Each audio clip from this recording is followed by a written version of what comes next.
Hi friends, welcome back to my YouTube channel. So today we'll start with chapter number 7, chemical coordination in the plants. We are proceeding further in the chapter. So the today's topic is tropic movements in plants. What is the tropic movements in plants? जब भी कोई बाहर वाले स्टिम्युली की वजह से plant response करता है, अपने मूवमेंट शो करता है in order to response to that given stimuli is known as tropic movements in the plants. अगर हम एग्जांपल लेते हैं लाइट, जो शूट्स हैं they grow towards the light, they grow upward into the air, while the roots grow away from the light, they grow into the root and they grow into the soil and minerals. So these movements of the plants in response to the external stimuli are known as tropic movements, and this whole phenomena is known as tropism. The first type of the tropic movements is phototropism. Photo का मतलब है light, tropism का मतलब है movements of plants. So plants जो movement करते हैं in response to the light is known as phototropism. अगर हम एक सीड की बात करते हैं जिसके टू पार्ट्स होते हैं, one is radicle and another one is plumule. जो रेडिकल है वो डीप अंडरग्राउंड ग्रो करता है और रूट बनाता है, और जो प्लूम्यूल है that grows into the air to form a shoot. So shoot here is going towards the light. Light means sunlight. So the shoot is positively phototropic while the roots are growing away from the light. It is growing underground where there is no light. So the roots are negatively phototropic. And in the exam this question is asked that which hormone play an important role in phototropism. So that is auxins. Auxins is a special hormone which play an important role in phototropism. So here is an activity related to this phenomena. There is a plant which is kept in a dark room, और एक side पे window है जहाँ से sunlight आ रही है. तो plant की जो शूट है that will bend towards the sunlight and the root will bend away from the sunlight as this is shown in the figure. So this show the phototropism that shoot is growing towards the light while the root is growing away from the light. It is bending away from the light. The next type of tropism is geotropism. Here the word geo indicates gravity. अगर हम एक plant की बात करते हैं, again one is radicle and one is plumule. The radicle grows into a root and a plumule grows into a shoot. Radicle grows into root means it is growing in the favor of gravity. So the roots are positively geotropic while the shoots are growing away from the gravity. Gravity promotes the growth of plant in downward direction while the shoot is growing in upward direction. So shoot is negatively geotropic while the root is growing underground which is positively geotropic. Again there is an experiment related to geotropism. This is a seed from which radical and plumule are originating. The green one is plumule and brown one is radical. So the plumule is growing upward which is away from the gravity while the root is growing downward which is towards the gravity. So roots are positively geotropic while shoots are negatively geotropic. Then another, there is one activity which is related to geotropism. There is an instrument which we are helped to detect the geotropism, that is clinostat. So let's study this. This is a figure of clinostat, one of which is rotating and another one is stationary. ये जो stationary है उसमें हम geotropism को observe कर पाएंगे. We can say that roots are growing downward and shoots are growing upward. So here we are able to detect geotropism. So it is a क्लाइनोस्टैट.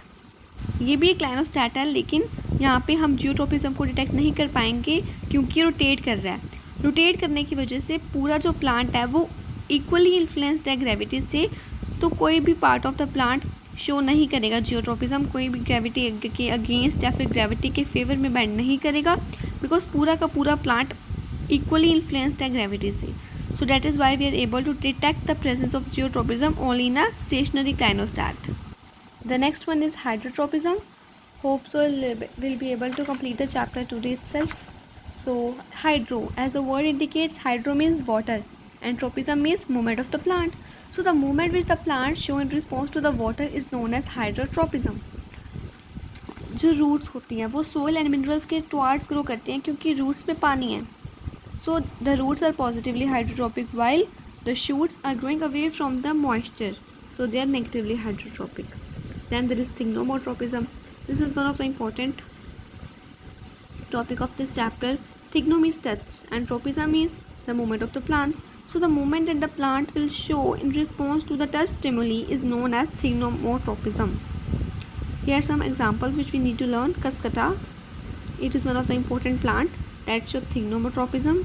इसमें क्या होता है कि जो ये प्लांट होते हैं वो बहुत वीक होते हैं. जो प्लांट थिग्नोमोट्रोपिज्म शो करते हैं वो प्लांट बहुत ही वीक होते हैं. इनमें से एक टेंड्रिल्स ऑरिजिनेट करती हैं. अगर हम इस प्लांट को टच करेंगे या फिर किसी स्पोर्ट से टच करवाएंगे, जैसे अब लीफ ने स्पॉट को टच किया तो ये लीफ से टेंड्रिल्स बनी. वो टेंड्रिल्स बनती बनती वो स्टेम के अराउंड वाउंड अप होगी, जिसकी वजह से अब जो प्लांट है उसको सपोर्ट मिल गई स्टेम की. So this is known as thigmotropism. ये प्लांट्स बहुत वीक होते हैं, इनकी सपोर्ट की ज़रूरत होती है. अगर हम किसी को इनसे टच करवाएंगे तो ये टेंड्रिल्स बनाएंगी जो कि वो प्लांट के अराउंड वाउंड अप हो जाएंगी. So this is known as thigmotropism. Then there is activity number 4, to study the effect of water on the growth of roots and shoots. Here is a seed which has radicle and a plumule. जो plumule है वो तो ऊपर की तरफ grow कर रहा है ताकि वो शूट बना सके. जो रेडिकल है वो पहले तो नीचे की तरफ ग्रो करेगा. क्यों? क्योंकि जियोट्रोपिज्म की वजह से, क्योंकि वो पॉजिटिवली जियोट्रोपिक है ना, तो वो ग्रेविटी के फेवर में ग्रो करेगा नीचे की वजह से. लेकिन जब वो नीचे ग्रो कर रहा है, जब वो बाहर पहुँच गया, उसे कोई वाटर नहीं मिल रहा, लेकिन रूट को तो वाटर चाहिए होता है और इसकी वजह से यहाँ पे वाटर है, जिसकी वजह से वो ऊपर की तरफ बेंड करेगा ताकि उसे वाटर मिले. सो अब ये शो कर रहा है हाइड्रोट्रोपिज्म. इसका मतलब जो हाइड्रोट्रोपिज्म का इफेक्ट है वो ज़्यादा है जियोट्रोपिज्म के से, जिसकी वजह से जो रूट है वो ऊपर की तरफ ग्रो कर रही है and it is overcoming the geotropism. So hope so it will be clear to you. Then chemotrophism, it is also the important one. Chemotrophism and थिग्नोमोट्रोपिज्म are very important for your board examinations. So chemotrophism, chemo मतलब कि chemicals, tropism मतलब कि movement of plants. So अब जो plant की movements होंगी chemicals की वजह से, it is known as chemotrophism. Here it is a pollen tube, it is shown. ये pollen tube है. This is style, this is stigma, this is ovary, then this is ovule. This is pollen grain, this is pollen tube. अब जो pollen grain है उसने pollen tube बनाई. यहाँ पे sugar है और एक पेप्टोन्स हैं. They both are chemicals which are situated over here. So इसकी वजह से जो पोलन ट्यूब है वो यहाँ से यहाँ आ रही है. सो पोलन ट्यूब ग्रो कर रही है केमिकल्स की वजह से, that sugar and peptones. So the growth of the pollen tube because of the chemicals is known as chemotrophism. One more example is there Drosera. The Drosera, the tentacles of the Drosera grow towards the nutrition. So this is also one of the example of chemotrophism. The next one is heliotropism. Heliotropism is only and only observed in the sunflower. हम देखते हैं कि sunflower उसी तरफ bend करता है जिसकी तरफ सनलाइट होती है. So that movement of the sunflower because of the sunlight is known as heliotropism. Actually में इसका फिनोमिना ऐसे क्यों होता है? क्योंकि अगर सनफ्लावर राइट साइड को फेस कर रहा है, अगर सनफ्लावर इस साइड को फेस कर रहा है और सनलाइट यहाँ से गिर रही है, तो ऑक्सीजन जो हार्मोन है वो दूसरी साइड पे सिक्रीट होंगी, जिसकी वजह से वो फ्लावर सनलाइट की तरफ बेंड कर जाएगा. और अगर अब वो फ्लावर लेफ़्ट साइड पे फेस कर रहा है और सनलाइट उसकी लेफ़्ट साइड पे गिर रही है, तो जो ऑक्सीजन है वो राइट साइड पे सिक्रीट होंगे, जिसकी वजह से वो ग्रोथ होगी प्लांट की और वो लेफ्ट साइड पे बेंड कर जाएगा. As we know that function of oxygen is to promote the growth of plant ना. So this is the phenomena involved in chemotropism.